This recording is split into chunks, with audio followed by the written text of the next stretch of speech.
দুনিয়ার ধোঁকা থেকে বেঁচে থাকো এবং নারীর ধোঁকা থেকে বেঁচে থাকো। নারীর ধোঁকা থেকে বেঁচে থাকো।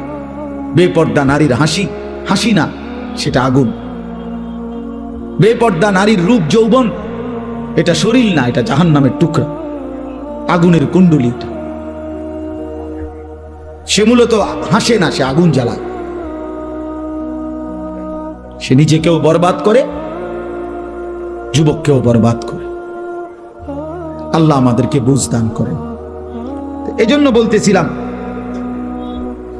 আমরা মেহেরবানি করে কোরআনুল কারীমের মধ্যে এই তিনটা বিষয়, আল্লাহর প্রতি নিরঙ্কুশ খালেস ঈমান, এটা আল্লাহ কোরআনে বুঝাইতে চাইছেন। রাসূলুল্লাহ সাল্লাল্লাহু আলাইহি ওয়াসাল্লামের সুন্নাতের জিন্দেগীর শতভাগ অনুসরণ, রিসালাত, এটা আল্লাহ বুঝাইছেন। আর হলো আখিরাত। এই যে কোরআনের যত কথা, রাসূলের যত কথা, ইসলামের যত কথা, এই যে যুগ যুগ ধরে ওলামায়ে কেরাম যা বলতেছে ভাই, এ সবটার ফিকির একটাই, দুনিয়ার ভাত মাছ চাল ডাল, দুনিয়া চলা এর জন্য না, শুধুই আখিরাতের জন্য। এই মাহফিল, এই ওয়াজ, এই মসজিদ, এই মাদ্রাসা, এই দিন, এই কোরআন হাদিসের চর্চা, ওলামায়ে কেরামের এই চিৎকার, আহাজারি, কান্না, চোখের পানি, সবকিছুর ফিকির কি বলেন না? আখিরাত। দুনিয়ার ভাত মাছ চাল ডালের জন্য, স্ত্রী সন্তান, আহার নিদ্রা, ঘুম, পেশাব পায়খানা, যৌন চাহিদা পূরণ, এগুলোর জন্য এই সমস্ত কিছুর কোনো দরকার নেই। এগুলো এমনি এই পৃথিবীর যত সৃষ্টি আল্লাহর, সব এগুলো ভোগ করছে। আল্লাহ তাআলা দুনিয়া মানুষকেও ভোগ করতে দিছে, জানোয়ারকেও ভোগ করতে দিছে। আল্লাহ তাআলা দুনিয়া ইমানদারকেও ভোগ করতে দিছে, নাফরমান বেঈমান নাস্তিক মুরতাদ যে আল্লাহকে স্বীকারই করেন, আল্লাহ বলতে কিছু নাই, দেয়ার ইজ নো গড। অসংখ্য কাফের বেঈমান এমন আছে যাদের বক্তব্য এটা, দেয়ার ইজ নো গড, ঈশ্বর বলতে কিছু নাই। আমি তো বাংলাদেশে দেখছি একবার 4টা ছেলে, শিক্ষিত ছেলে, ওদের সাথে আমি কথা বলছি, ওরা আমারে পরিষ্কার বলছে, হুজুর আল্লাহ বলতে কিছু আছে, এটা আমরা মোটেই বিশ্বাস করি না। তাহলে আল্লাহ তাআলা তো এই বেঈমানকেও দুনিয়া ভোগ করতে দিছে না? বলেন, দিচ্ছে।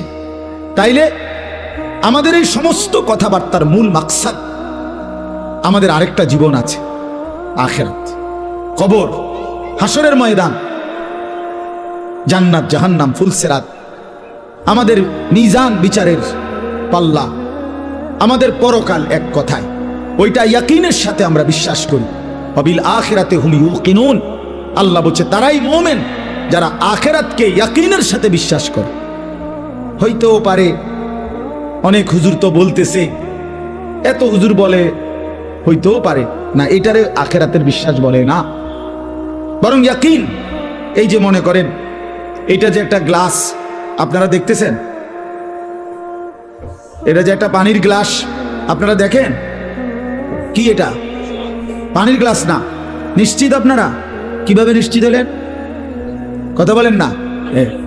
এই যে চোখে দেখা, এটা চোখে দেখা না আপনাদের? আমি আরো শিক্ষার দিয়েও যদি বলি এটা পানির গ্লাস, আপনি বলবেন অসম্ভব কথা, আপনি হুজুর হইতেন পারেন, কিন্তু এত বড় কাঁচা মিশা কথা কেমনে বলেন?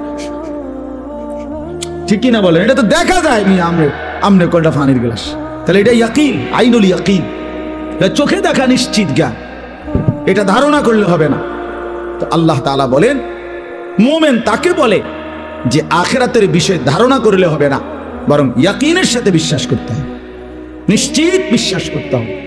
নিশ্চিত নিশ্চিত না দেখেই কবর, হাসর, মিজান, ফুলসিরাত, আখিরাত, কিয়ামত, ইসরাফিলের ফু, এইসব। এই জন্য বাপ, আমি আপনাদের কাছে বুঝাইতে চাই, এই কথাইটা যদি কারো দিলের মধ্যে বসে, আমি একদিন মরে যাব, আমারে কবরে যাইতে হবে, কবর থেকে একদিন আমাকে হাসরের ময়দানে বিচারের জন্য দাঁড় করানো হবে, আর সেই বিচারের ময়দানে আমার পুরা জিন্দেগীর আমল নামা, লিখিত কপি, ফাইল আমার হাতে দেয়া হবে। সেই আমল নামা নিয়ে আমাকে দুইটা কাজ করতে হবে। একটা হলো মহান আল্লাহ পাক রব্বুল আলামিনের সামনে সরাসরি হিসাব দেওয়ার জন্য দাঁড়াইতে হবে, আরেকটা হলো মিজানের পাল্লায় ওজনের জন্য আমার আমল নামা দিতে হবে। এরপরে আমাকে ফুলসিরাত পার হইতে হবে, এরপরে আমাকে অনন্তকালের চূড়ান্ত গন্তব্য জান্নাত কিংবা জাহান্নামে পৌঁছতে হবে। এই এতটুকু স্টেজ, মৃত্যু, কবর, হাসরের ময়দান, আমলনামা হাতে নেওয়া, আল্লাহ পাকের মুখোমুখি হওয়া, মিজানের পাল্লায় ওজনের জন্য দেওয়া, ফুলসিরাত পার হওয়া, অতঃপর জান্নাত বা জাহান্নামে পৌঁছা, এই বিষয়গুলো এক সেকেন্ডের জন্য, একদিনের জন্য আল্লাহর কসম মুমিন ভুলে গেলে তার জিন্দেগি বরবাদ। একদিনও ভুলা যাবে না, একদিনও, প্রতিদিন মনে রাখতে হবে। কোরআনুল কারীম আল্লাহ বলেন, ইয়া আইয়ুহাল্লাযীনা আমানুত্তাকুল্লাহ ওয়াল তানজুর নাফসুম মা কদ্দামাত লিগাদ। হে ঈমানদার, সর্বদা আল্লাহকে ভয় করো আর প্রতিদিন হিসাব করো, লক্ষ্য করো আজকে তুমি আগামী কালকের আখিরাতের জন্য কি পাঠিয়েছো। আজকে হিসাব। ব্যাংকের কর্মকর্তা প্রতিদিন হিসাব মিলায়। 4টা বাজে যদিও ব্যাংকে গ্রাহকের সাথে লেনদেন বন্ধ হয়ে যায়, কিন্তু ব্যাংক কর্মকর্তা, ব্যাংকে যারা চাকরি করে তারা কিন্তু কারেক্ট 4টায় বাইর হয় না। তারা এরপরে 1 ঘন্টা, 2 ঘন্টা, 3 ঘন্টা যার যেটুকু লাগে সে ক্রেডিট ডেবিট মিলাইয়া, মানে আয় ব্যয় মিলাইয়া এরপরে বাইর হইতে হয়। এটাই নিয়ম। আজকের হিসাব মিলাই দিয়ে যাইতে হবে তাকে। তো আল্লাহ তাআলা বলে, বান্দা আজকের হিসাব মিলাও, আজকের হিসাব মিলাও, আগামীকাল নাও মিলতে পারে। ওমা তাদরি নাফসুম মাজা তাকসিবু গাদান। কেউ জানে না সে আগামীর মুহূর্তে কি করবে। আল্লাহ বলে কেউ জানে না। অতএব আজ মিলাও, আগামীকাল কিয়ামতের জন্য আজ তুমি কি পাঠিয়েছো। ছেলেরা তোমরাও বুঝতে শেখো, নিজেরে ছোট মনে করো না। 16 বছরের একটা বাচ্চা ছেলে, তুমি ছোট না ভাইয়া। 14 বছরে ছোট না, 18 বছর ছোট না, তুমি পূর্ণ যুবক। যেদিন থেকে যার গোসল ফরজ হয়, বীর্যপাত হয়, সেদিন থেকেই সে যুবক। সেদিন থেকে প্রতি সেকেন্ড হিসাব, সেদিন থেকে সেকেন্ড হিসাব, প্রতি বিন্দু হিসাব, প্রতি নিঃশ্বাসের হিসাব দিতে হবে। অতএব খামখেয়ালি করে মনে করুন আমি এখনো বাচ্চা মানুষ, আমি তো এখনো চাকরি করি না, আমি তো এখনো বিয়েই করি নাই, আমি তো এখনো একেবারেই অল্প বয়সী। না ভাইয়া, তুমি পূর্ণ বয়সী, তুমি পূর্ণ বয়সী। অতএব তুমি নষ্ট হইও না। কেউ যদি কারো দিকে নজর নাও রাখে, নিজের ভালো, নিজের কল্যাণ, নিজের দিকে নিজেকেই কমপক্ষে নজর রাখতে হয়। আমার বাবা হয়তো আমার খেয়াল করে নাই, ঠিক আছে, হতেও পারে। কারো বাবাও তো মাদকাসক্ত হইতে পারে, কারো বাবাও তো চরিত্রহীন হইতে পারে, কারো মাও তো অসৎ হইতে পারে, কিন্তু তারপরে কি এজন্য নিজেকে নষ্ট করে দেওয়া, নিজেকে বরবাদ করে দেওয়া? এই জন্য আমি অনুরোধ করলাম, আমাদের কথা এতটুকুই, প্রত্যেককেই এটা মনে রাখতে হবে। আমরা হাসলেও মরে যাব, কাঁদলেও মরে যাব, আমরা সুখেও মরে যাব, দুঃখেও মরে যাব।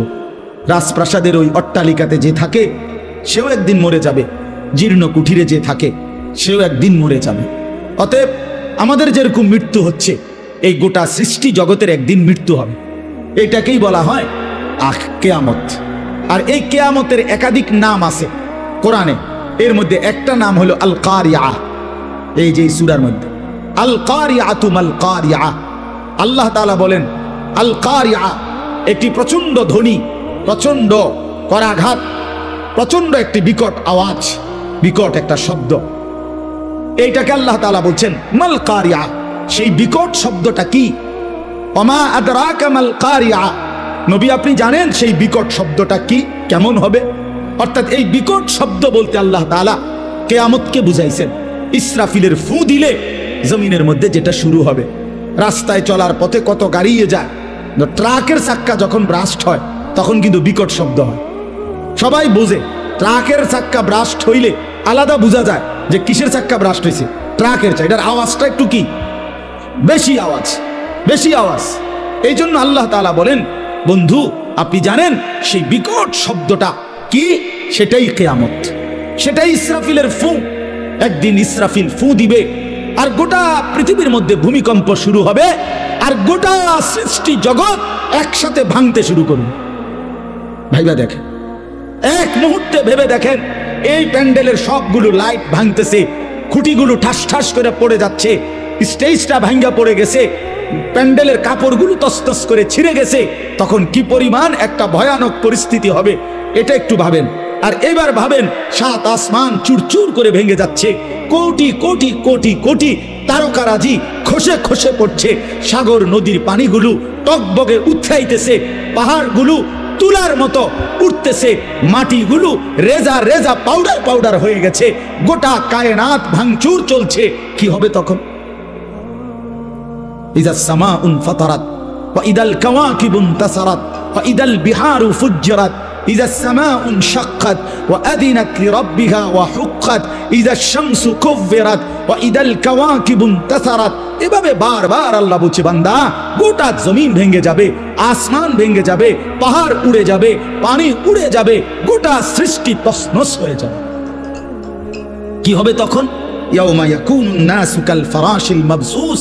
কোন পতঙ্গের দিকে, কোন লাইটের কাছে ওই সাদা সাদা পতঙ্গ, উলু উলু যেগুলো কই আমরা, উলু যেমন চারদিক থেকে দৌড়ায় দৌড়াইয়া এই লাইটের দিকে, আলোর দিকে, আগুনের দিকে আয়সা ঝাঁপাইয়া পড়ে, যে যেদিক থেকে পড়ে দৌড়াই আয়সা ঝাঁপ দিয়া দিয়া পড়ে। আল্লাহ তাআলা বলে, এই সেদিন ইসরাফিল ফু দিলে কিয়ামত যখন শুরু হবে, জমিনের ভূমিকম্প শুরু হবে, চারিদিকে যখন ভাঙচুর শুরু হবে, তো কোটি কোটি কোটি মানুষ এরকম বিক্ষিপ্ত পতঙ্গের মতো যে যেদিকে পারে ছুটাছুটি করে দৌড়তে দৌড়তে হাঁফাইয়া গিয়া যে যেখানে পড়ে যাবে সে সেখানেই মরে যাবে। তাকুনুল জিবালু কালঈহনিল মানফুশ।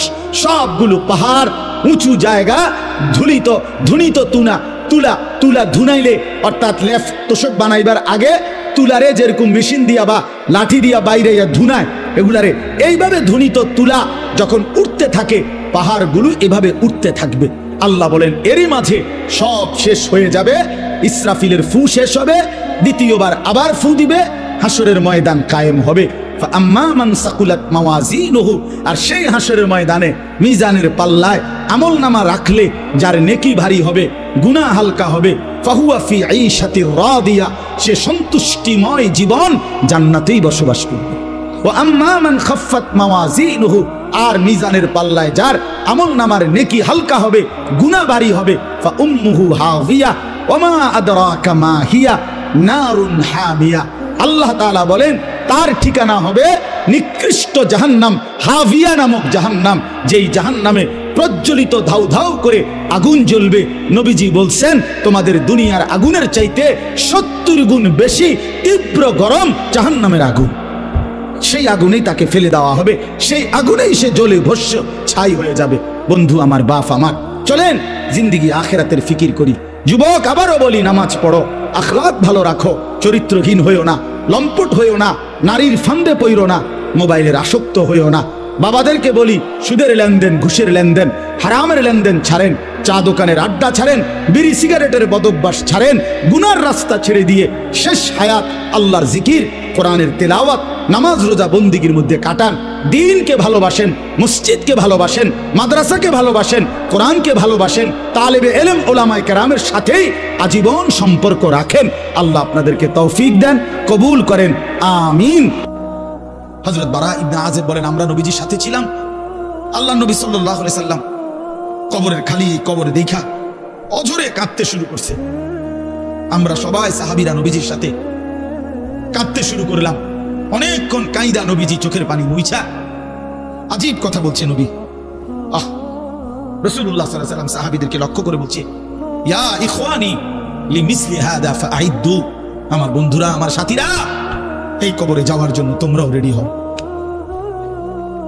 ফাআইদু, তোমরাও প্রস্তুতি নাও, অচিরেই তুমি আমি সবাই এই কবরেই পৌঁছে যাইতে হবে।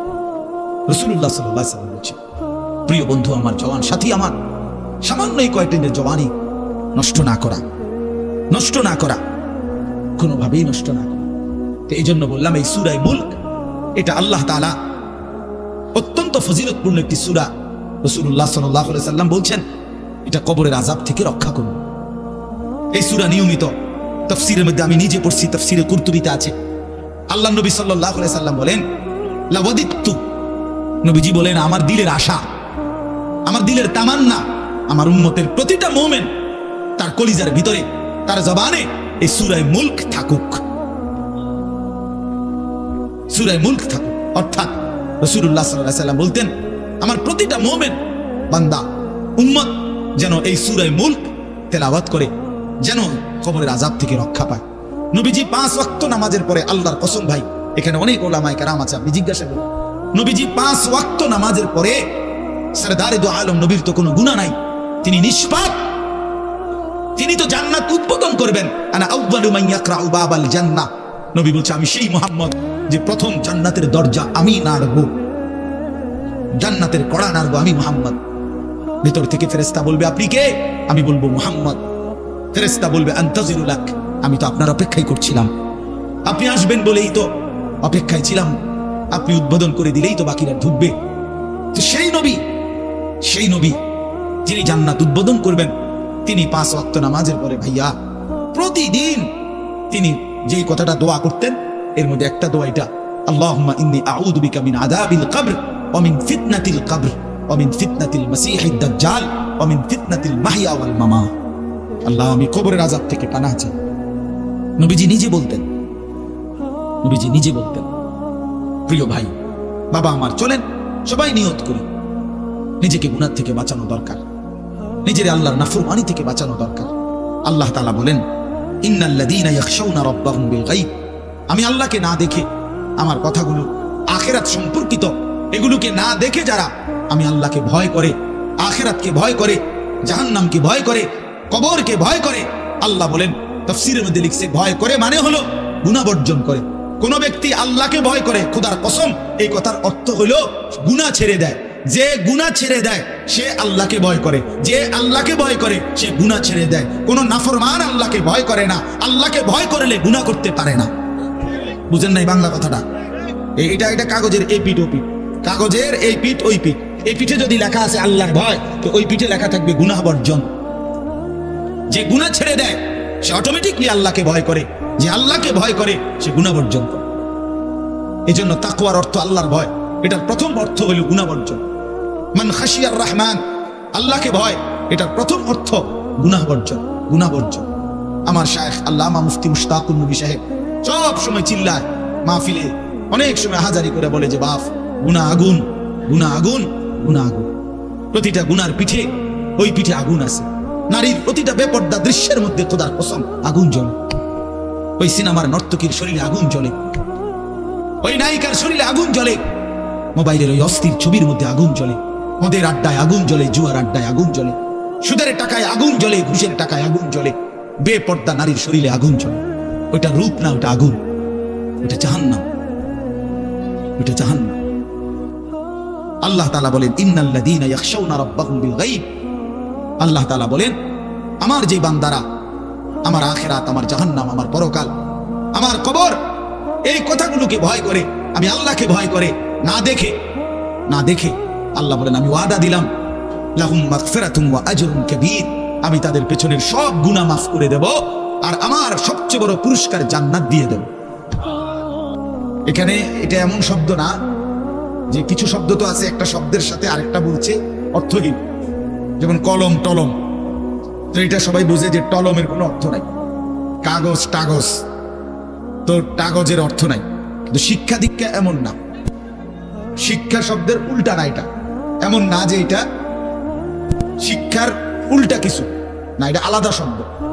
শিক্ষা দীক্ষা যেমন আমরা অনেক সময় বলি যে নামাজ রোজা, লোকটা নামাজ রোজায় ভালো, তো এর দ্বারা কি শুধু নামাজ আর নামাজের উল্টা শব্দ রোজা না, এটা একটা আলাদা কি আমল। নামাজ একটা ইবাদত, তো রোজা একটা ইবাদত। তো শিক্ষা এটা একটা বিষয়, দীক্ষা এটা একটা বিষয়। শিক্ষা তো তালিম, দীক্ষা এটা তরবিয়ত, আখলাক। আখলাক অর্থাৎ শব্দ মুখস্থ করা এটা যেমন জরুরি, জিন্দেগি গঠন করা এটাও সমান জরুরি, বরং তার চাইতে বেশি জরুরি। এজন্য আমাদের ফেনীর একজন বড় বুজুর্গ আলেম আছেন, ফেনী জামিয়া রশিদিয়া মাদ্রাসার হযরত মাওলানা মুফতি শহীদুল্লাহ দামাত বারাকাতুহুল আলী, বাংলাদেশের অনেক বড় একজন বুজুর্গ আলেম। হযরতের মাদ্রাসা ফেনীতে, সেই মাদ্রাসা একটা মাদ্রাসায় কওমি মাদ্রাসা, সেখানে প্রায় 6 থেকে 7 হাজার ছাত্র পড়ালেখা করে, প্রায় 200-এর উপরে উস্তাদ আছে, 200-250। তো এই জন্য বললাম যে হযরত সবসময় বলে যে পড়া মেধা অনুপাতে কম বেশি হইতে পারে, আখলাক বরাবর হইতে হবে। আখলাক, ছাত্র মেধাগত যোগ্যতার কারণে কেউ রুল নাম্বার 1, কেউ রুল নাম্বার 10, কিন্তু আদব আখলাক বরাবর। বরাবর হওয়া চাই। আমরা এটা খুব খেয়াল করি না। আজকে সবাই মনে করে বাচ্চার পড়ালেখা হচ্ছে, ঠিক আছে, পড়তেছে, যাইতেছে, আসতেছে, ছেলেটা পড়তেছে, রেজাল্ট আসছে, কিন্তু আখলাক কোথায়? যে ছেলেটা কখনোই প্রস্রাব করে টয়লেট পেপার ব্যবহার করে না, দাঁড়িয়ে বসে প্রস্রাব করার ক্ষেত্রে কোনো পার্থক্য করে না, তো তার আখলাক, তার জীবন গঠন হলো শব্দ না মুখস্থ হইল, শব্দ না মুখস্থ হইল। যে ছেলেটা তার মোবাইলের মধ্যে রাত দিন নাচ গান ছবি সিনা ব্যভিচারের দৃশ্য অথবা শুধু শুধু অনর্থক মোবাইলটা টিপলো, তো পড়া তো মুখস্থ করলো, কিন্তু আখলাক কই হইল? আখলাক কই? 3 বছরের বাচ্চার হাতে মোবাইল দিয়ে দিছে, 2 বছরের বাচ্চার হাতে অভিভাবক মোবাইল দিয়ে দিছে। মানে খামখেয়ালির এক জিন্দিগি। এক সন্তান গঠন কিভাবে করতে হয় মুসলমান তাও জানেন, তাও জানেন। বাচ্চাকে টেলিভিশনের হাতে তুলে দিছে, টেলিভিশন দেখে দেখে শেখো। বাচ্চাতে সমবয়সীদের হাতে তুলে দিছে, যে সমবয়সী বন্ধুদের সাথে আড্ডা দিতে দিতে যা শেখো শেখো। এটা কখনোই কি না, নিয়ম না। রাসূলুল্লাহ সাল্লাল্লাহু আলাইহি ওয়াসাল্লাম বলছেন, কুল্লু মাউলুদিন ইউলাদু আলাল ফিতরা, প্রত্যেকটি মানব সন্তান আল্লাহকে মানার শতভাগ যোগ্যতা নিয়ে পৃথিবীতে ভূমিষ্ঠ হয়। কোরআন শরীফে আল্লাহ তাআলা বলছেন, ফিতরাতাল্লাহিল্লাতী ফাতারান নাসা আলাইহা, কোরআনের আয়াত। আল্লাহ তাআলা বলেন, দিন মানার পুরা যোগ্যতা দিয়েই আমি আল্লাহ মানুষকে সৃষ্টি করেছি। আল্লাহ তাআলা এমন একটি হুকুম করে নাই, এমন একটা বিষয় নিষেধ করে নাই যা পালন করার যোগ্যতা কিংবা বর্জন করার যোগ্যতা আল্লাহর বান্দার শরীরের মধ্যে নাই, এমন কোনো বিধান নেই। আমার মধ্যে রুকু করার যোগ্যতাই নাই।